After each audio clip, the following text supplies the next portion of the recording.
Hello పిల్లలు, అందరూ బాగున్నారా? ఈరోజు మనము ఒక మంచి కథ చెప్పుకుందాం. ఒక పెద్ద అడవిలో మంచి ఏనుగు ఉండేది. ఆ ఏనుగు చాలా నిశ్శబ్దంగా ఉంటూ ఎవరితో గొడవ పడేది కాదు. తన పని తాను చేసుకుంటూ అడవిలో తిరుగుతూ ఉండేది. ప్రతిరోజు ఉదయం నెమ్మదిగా నడుస్తూ చుట్టూ ఉన్నదాన్ని గమనించేది. ఒకరోజు ఏనుగు నడుస్తూ ఉండగా ఒక చిన్న జింకను చూసింది.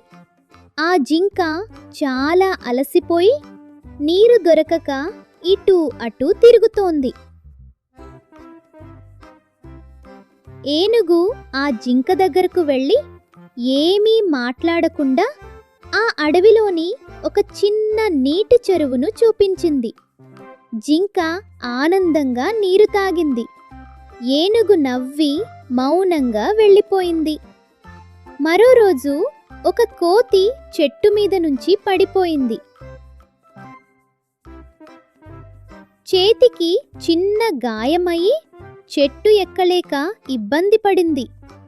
ఏనుగు కోతి దగ్గరకు వచ్చి తన పొడవైన తొండంతో చెట్టు కొమ్మను కిందకు వంచి కోతిని చెట్టు ఎక్కించింది.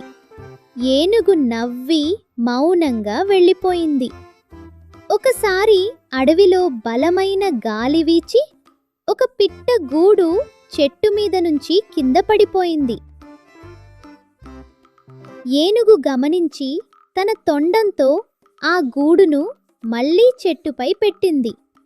పిట్టలు ఆనందంగా కూశాయి. ఏనుగు నవ్వుకుంటూ నిశ్శబ్దంగా వెళ్ళిపోయింది. రోజులు గడిచాయి. అడవిలోని జంతువులు ఒక విషయం గమనించాయి. మనకు అవసరమైనప్పుడు ఎప్పుడూ ఏనుగు సహాయం చేస్తోంది, కానీ తను ఎప్పుడూ ఏదీ ఆశించలేదు అని మాట్లాడుకున్నాయి. ఒకరోజు అన్ని జంతువులు ఏనుగు దగ్గరకు వచ్చాయి. నువ్వు మాట్లాడకపోయినా నీ పనులే నీ మనసును చూపిస్తున్నాయి అని చెప్పాయి. ఏనుగు నెమ్మదిగా నవ్వింది.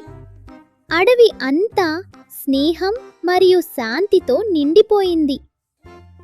నీతి: మంచితనం చూపించడానికి పెద్ద మాటలు అవసరం లేదు. నిశ్శబ్దంగా చేసిన సహాయం ఎప్పటికీ గుర్తుండిపోతుంది.